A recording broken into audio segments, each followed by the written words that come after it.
Hello, everybody, and welcome to an early morning, for me at least, edition of Swampy Comics. I'm Swampy. We'll be going over my weekly tier list. I'm going to try to move through it a little faster than normal this time because, I'm getting ready to leave town today. So I did want to not have a video up. So here we are. Let's just jump right into it. We got Absolute Green Lantern number 6 up first, written by Al Ewing with art by Janoy Lindsay. And Absolute Green Lantern again stepping up its game. It's kind of the most slept on Absolute series, and for good reason. There's been a lot of questions throughout these issues, and a lot of them are finally starting to be answered. If in a way, if not a totally fulfilling way, just sometimes these answers beget more questions, and yeah, I'm nonetheless though I'm really excited for this series and to see where it goes and continues to go. I really liked a lot of the big moments in this issue. I really liked getting confirmation that absolute Guy Gardner did indeed survive that whole uh, judgment, so to speak, in Evergreen. And yeah, we're left with a hell of a cliffhanger. With we've been hearing a lot about the world that is coming for the past few issues, and it turns out the world that is coming is actually a world because it's Mogo, and it looks like Mogo is a Black Star planet instead of a Green Lantern planet. So that'll be really cool and interesting. I really like that Green Lantern seems, I mean, maybe alongside Absolute Martian Manhunter, the Absolute book that's really turning the whole concept of its self on its head. I mean, this is so far removed from regular Green Lantern mythos, but seems hopefully to be just as deep and yeah, a lot more complex. I don't know. My whole theory about it is, the powers that the lanterns have are different than the first lantern, Alan Scott. He has the power of the Starfire, the little source of magic that the Guardians locked away. I'm kind of wondering if the Guardians never locked it away in this universe, and it's I don't know. Anyway, now it's not the time for theories. But yeah, I really liked Absolute Green Lantern. It answered a lot of questions and has me excited for the next one. I'm throwing this an A tier. I almost went B tier with this one, but it has enough moments to yeah, like the black sludge moment with the lantern and Hector Hammond's workers is pretty cool. Um, I like that we might be introducing Checkmate into the Absolute Universe. So yeah, like yeah, a lot of cool stuff. A lot of cool stuff. Next up though, we got Absolute Superman number 11. This is by writer Jason Aaron with art by Carmine Di Giamenico. Di Giandomenico. I almost said it right. I practiced it so much last night, you guys. Um, but here we have our boy Kal-El caught by not only the Brainiac but Ra's al Ghul himself, and they're attempting to convert our boy into being the true son of the demon, as they keep on putting it, referring to Ra's al Ghul as the demon, since he refers to Kal as his son over and over again. And we really get some cool scenarios. We see some really violent mental images from Kal as he's being mentally tortured by Brainiac. And I got to admit something about the Absolute series in general. I mean, this is one of those books that changed how I think about these books because this whole time reading Absolute Wonder Woman and Absolute Superman, I mean, I'm reading all the Absolute books, but these two in particular, I really felt like they switched their roles. Like in mainline DC, Wonder Woman is a lot more of the, well, I'm just gonna have to kick some ass now and be violent and oh well. And Superman was much more of the one inspiring people, and we hadn't seen much inspiration from him until this issue. And yeah, seeing how he influenced the Brainiacs to defy the head Brainiac here was just on point. Superman, yeah, it was a great issue. Yeah, I really like Absolute Superman. It's good stuff. Not a lot else to say about this book other than this is one of those issues that stepped up the game. Um, all the absolute books are officially hands down like A tier. Like they've 6 issues into the earlier runs, and now we're seeing that all of this is great, and Absolute Superman continues to be great. I think this is one of the best issues so far. Yeah, we're just gonna put it in A tier. I'm gonna be a little more picky about my S tier stuff because S tier should be related, reserved for perfect stuff. And this was near perfect, not quite. But anyway, moving on to another Superman book. I thought I was done with the Summer of Superman, but then this book comes out, Summer of Superman right at the top, Adventures of Superman, the Book of Kal-El. This one is by Philip Kennedy Johnson, written by Philip Kennedy Johnson with art by Scott Godlewski. And this one, this was an odd one for me. Anybody who's been watching my channel knows that I'm very, very into Superman right now, and I'm pretty much picking up everything. So I picked up this, and I didn't have any idea what it was about, and I'm glad I didn't research it, because I might have not picked it up, because this is a complete continuation of the War World saga within Superman stories. It's a story that Philip Kennedy Johnson wrote a number of years ago, and this is a direct sequel to all that. So, you get all your good Superman standard stuff. You get great fights, and our boy being hopeful, and somebody coming to stop him. But then there's like these other kids, and clearly an entire mythology that I know nothing about. So it's not the book's fault that I felt lost in this one. I almost wish they would have maybe said something on the cover, but they also did do a good job of kind of just putting the wheels on you and just getting you out on the track with this storyline. So, yeah, I now feel like I want to really read the Superman War World stuff, which has been suggested to me in the past, and now I'm really gonna have to. Um, but I did like this issue. It's very, very dense mythology Superman. It's not the Metropolis boy. This is Superman out in space doing crazy stuff, and yeah, I'm gonna pick up the next issue. This was good enough, I felt. So I'm gonna put this one in B tier, a good B plus tier for Adventures of Superman: The Book of L. All right, now we get to the meat of this episode. Batman #1 by Matt Fraction and Jorge Jimenez. Holy shit. It's like a near perfect issue of a comic, people. This is so good. A lot to say that I wish I had more time to get into, but let's just hit some of my highlights here. The art's on point. Just great. The continuation of a different status quo than most are useful from other storylines is continued. Commissioner Gordon as a beat cop. Alfred is still dead, it looks like.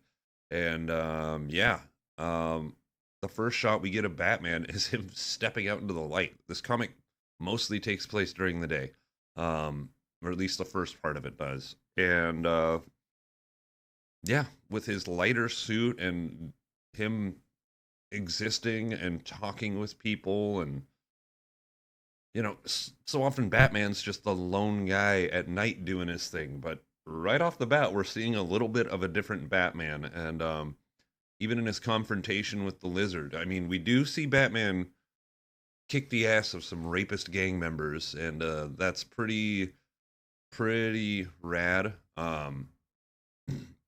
Seeing him take out the trash. But then when he comes against the big bad, Waylon Jennings, Killer Croc,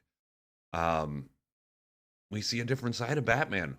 We see him sit down and talk and unmask himself in front of one of his villains and try to figure this situation out. And it was so good. It was such a breath of fresh air. I enjoyed every single aspect of this issue.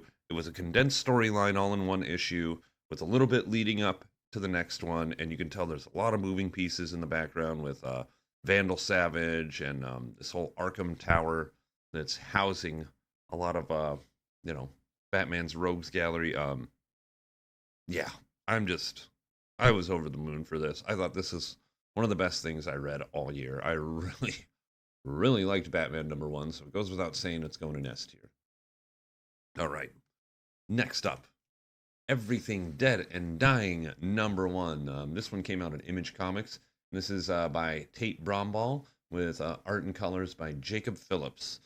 This was honestly, this was one that I saw was being picked up by a couple of YouTubers. I'm not totally into zombie or horror comics, but I don't have any problem trying to get out of my comfort zone and trying something new. And I really liked this cover. I thought it was grim and beautiful in the best way and kind of funny, but um, I enjoyed this. I really enjoyed this. We're stuck with this guy who's clearly messed up. I mean, the world is taken over by zombies, and it seems like this guy's, hanging out with a few survivors in the town that he lives with, and they're just trying to get by, and, they're all pretty used to it, except for slowly you realize, oh, this guy is the only human in this town, and he's continuing to go about his normal day like all these zombies are trying to do in this world. And, I mean, he's feeding the zombies, like, you know, zombie food. And it's grim and awful. I mean, even his partner and his child, who are both zombies, still live in his house, and he's feeding them. And it's not really done in a funny way. I mean, this is dark. This is dark. And by the end of the episode, when he finds out there's other survivors and they come and ruin his utopia in one of the rudest ways possible, um, yeah, I all of a sudden it hit me. I was like, oh no, they're gonna, and I felt bad for him. And then I was like, wait, this guy's fucked up. Like, what he's doing is insane and disturbing. So I don't know. I'm excited to see where this leads. I'm excited to, hopefully it poses questions about how one would try to exist and maintain a normal life in that kind of scenario. I don't know. But I thought it was pretty good. It's gonna go A tier. I mean, yeah, I'm actually excited for the next issue. Um, and yeah, I thought this was a great kickoff. If you're into zombie and horror stuff, check this out. And if you're not, maybe, just kind of on the sidelines of that kind of stuff, maybe pick it up anyway because it worked for me. So next up, let's see. I feel like I did out of order on my pictures here. Let's find out what's next. I did do it out of order. Dang it. Star Wars Han Solo, Hunt for the Falcon. Looks like I put this one under H for Han. Should be at the end. Anyway, doesn't matter. Let's see. This book is by Ramon Rosanos with colors by. Oh, that's the. Oh, okay, that's the cover artist. Well, cover by Ramon Rosanos and colors by Guru Effects. This one's written by Rodney Barnes with art by Ramon Rosanos and colors by Guru Effects. This was one that I picked up on a lark. I'm a huge, or am. I mean, I don't hate Star Wars by any means, but I was a huge Star Wars kid, like super into Star Wars. And,